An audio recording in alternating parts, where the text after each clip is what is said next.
One of the topics that I want to discuss today is about standards in mediumship. As I go about different centres, different churches, different parts of the country, different parts of the world, I've noticed that the standard of mediumship is changing. I always believe that mediumship should be individual, should never be about being part of a system, part of a goal, but it's very much based about your own personality, your own beliefs, and giving something of yourself into your mediumship. Spirit very much pick up on this and very much like to use your personality and your individualism when they're working. As they continue to work with yourself, you'll notice that your mediumship will change and you will develop, but that key element of you will always remain in it. I think as we look at standards in mediumship, they've changed so much, and I think it's important that we evaluate this and take this time to evaluate not just ourselves but mediumship in general and mediumship in the 21st century. I very much believe that the way that we work nowadays has changed, and I think a lot of systems, a lot of teachings and a lot of beliefs should reflect this. Any type of religious belief, any type of mediumship, any type of spiritual development needs progression, and I want to say that we sometimes need to move with the times.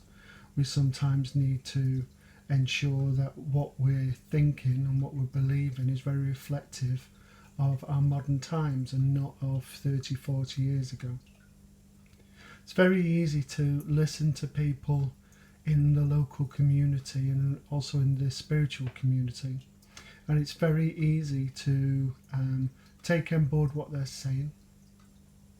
What I say to this is that you take on board what you need and anything else you don't, because what's important is that you come out in all of your mediumship, in all of your spiritual work.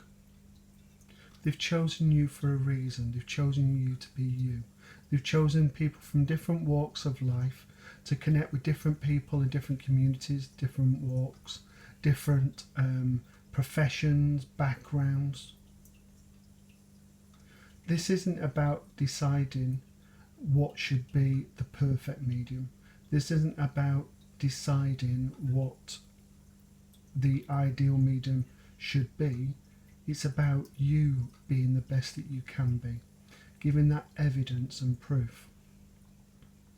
Very much we work with spirit, both myself and my wife, on a regular basis. And to us, it's a great honour to do this type of work, but it's also about telling a story. The people you work with have lived either a short or a long life, but they've got a story to tell in whatever way that may be. They've got something that they want to impart, to share. If you imagine somebody who was 50, be a woman or a man, just imagine what they've done in those 50 years. Think of your own life and think of those around you. In those 50 years you may be naive and everything been fine. You may have been 50 years where you built up a large conglomerate.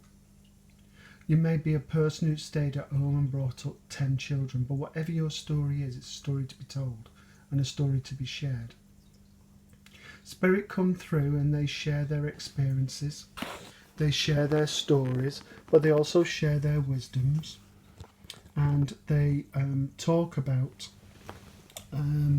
with each of us, they talk about what they've learned on the other side, what wisdom they can impart to you. But how many mediums do you hear that actually tell that story? Allow that individual to come through in personality. We all work differently.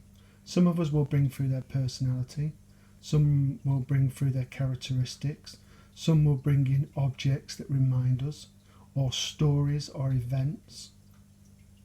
So why is it that when we go to some of the events, and I don't mean personally, but I just mean as in general, that we get a granddad who had a flat cap and passed very quickly? Or why do we get a grandmother who enjoyed cooking? There's so much more they want to talk about. Don't forget they're connecting with their loved ones here, and they're connecting with the people they want to share their life with. Think of your own grandma or grandfather, your mum or dad. Was it that you wanted to hear from them? What was it that you wanted to be told when they came through? Imagine it's the first time you've ever been to a clairvoyance evening or to a spiritualist church. Your mum or dad passed 10 years ago, and the first thing that they say is hello, and then they start telling you about everything that's going on around you. For some people that might be enough, for some it might not be, but they want to share their experiences, their memories, their happiness.